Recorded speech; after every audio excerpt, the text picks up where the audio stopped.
These latest headlines from ABC15 are sponsored by Lerner and Rowe Injury Attorneys. One call, that's all. I'm Craig McKee with your top stories from ABC15 Arizona.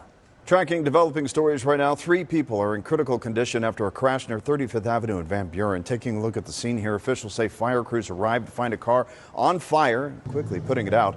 Investigators saying that only one car was involved in this. Cause of the crash still under investigation.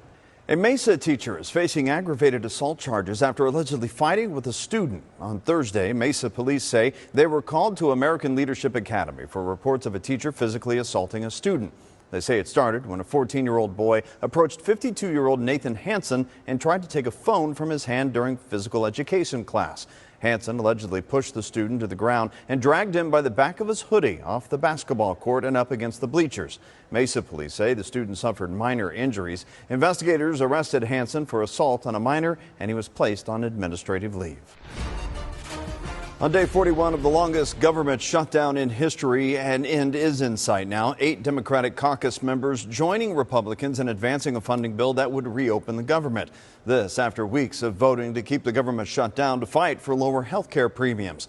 As part of the deal, sources say Democrats secured a vote on health care subsidies in the coming weeks, but there's no guarantee the vote will actually happen. Senators today working on advancing the bill that would fund the government through the end of January. It funds SNAP benefits for months and reverses the shutdown firings of federal workers. But some want to know why these senators backed down.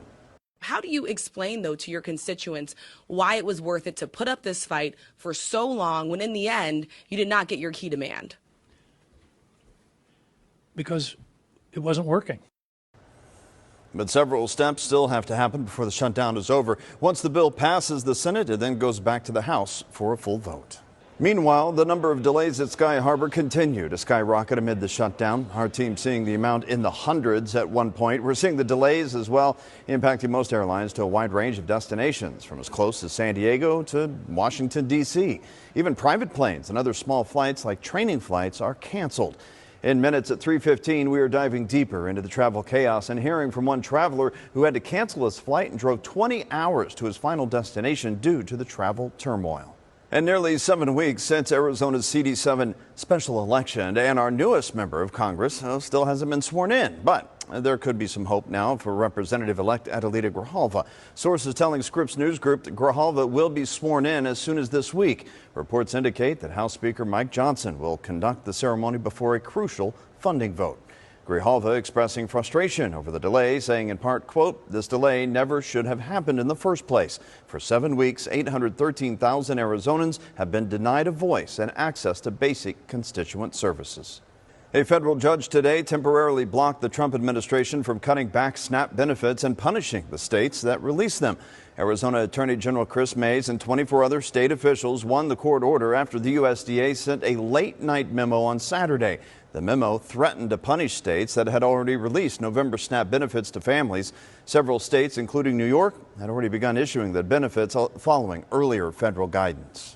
Looking ahead to tomorrow, the clock is ticking on the Colorado River sharing agreement that we've talked about here on ABC 15. This multi-state pact will decide how much water Arizona will get from Lake Mead and Lake Powell, the river's 2 largest reservoirs. 40 million people rely on the Colorado River Basin. If an agreement is not reached by tomorrow, the federal government may have to step in for a stopgap plan. Tracking your forecast, I'm Chief Meteorologist Amber Sellens. It is a warm start to the week, still in the 80s tomorrow. Our normal, that 30-year average, now down to 79, so we're running several degrees above that here in the valley. We will start out in the 60s, mostly sunny skies to start the day, some cloud coverage coming in the afternoon hours, and high pressure still keeping things warm. But we've got a storm system to track, actually 2 offshore, one to the southwest, another one to the northwest. These 2 are going to kind of merge here and then move onshore, which will lead to some rain chances across Arizona by the end of the week and start of the weekend. We may even see some snow in the highest elevations above 7,000 feet by early Saturday morning. And then all of this will start to push out of here throughout the day on Sunday. So here's your 7-day forecast. Here in the valley, we're going to get some cooler air, temperatures dropping into the 60s by Saturday, and rain chances at 40% now for Friday, 30% on Saturday, and then a drier forecast as we head into the start of next week.